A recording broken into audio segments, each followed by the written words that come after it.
یہ کہانی ایک ایسے جرم کی ہے جس نے پورے شہر کو ہلا کر رکھ دیا، ایک ایسا قتل جس کے پیچھے ایک خوفناک راز چھپا تھا، اور جب میں اس راز تک پہنچا تو وہ حقیقت ایسی تھی کہ میری ہی سانسیں رک گئیں۔ آج سے 1 مہینہ پہلے ایک معمولی سی نظر آنے والی صبح کو شہر کی معروف ہوٹل کے باہر ایک لاش ملی۔ لاش میں کوئی خاص بات نہیں تھی سوائے ایک چیز کے، مقتول کا چہرہ۔ ہاں، چہرہ جو مکمل طور پر مٹایا جا چکا تھا، نہ آنکھیں، نہ ناک، نہ ہونٹ، جیسے کسی نے جان بوجھ کر اس کا چہرہ مٹا دیا ہو تاکہ اس کی شناخت کو چھپایا جا سکے۔ پولیس نے فوراً تحقیقات شروع کی، مگر ایک بات جس پر کسی نے دھیان نہیں دیا وہ تھی لاش کے قریب پڑی ایک پرانی کتاب۔ وہ کتاب کسی مخصوص شخص کی تھی جو پورے شہر میں ایک مشہور مصنف تھا، آدم طاہر۔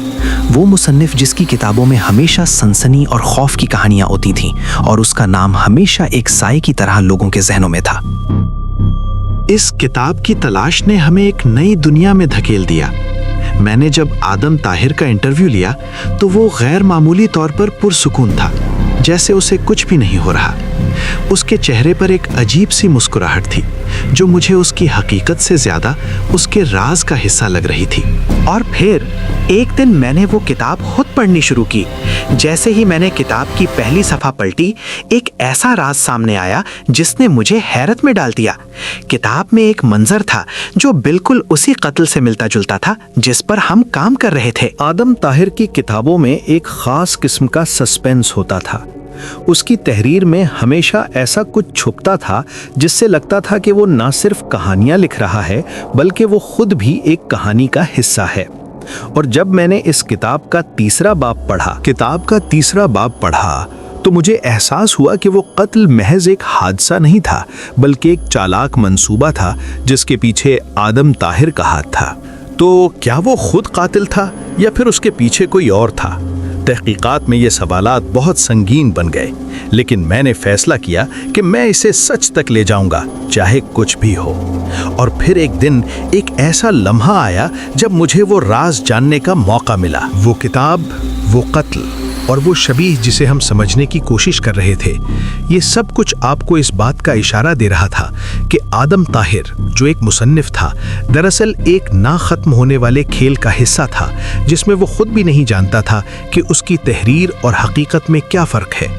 اور جب میں اس کہانی کی تہہ تک پہنچا تو میری آنکھوں کے سامنے وہ منظر تھا جس میں آدم طاہر خود اس قتل کے منظر میں شامل تھا، جیسے اس کی تحریر نے اسے حقیقت میں بدل دیا تھا۔ وہ تھا اس شہر کا سب سے بڑا سچ، آدم طاہر کا ذہن، اس کا کردار اور اس کی کتابیں۔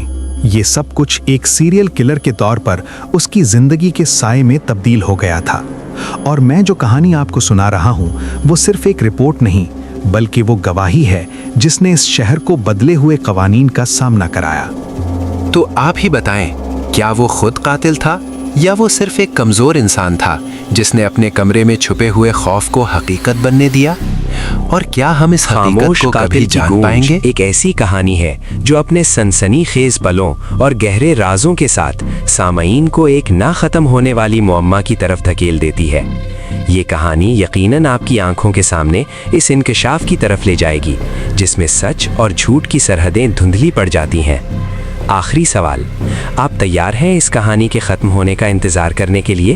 کیونکہ یہ صرف آغاز ہے، سچ کی گونج آپ تک پہنچنے والی ہے۔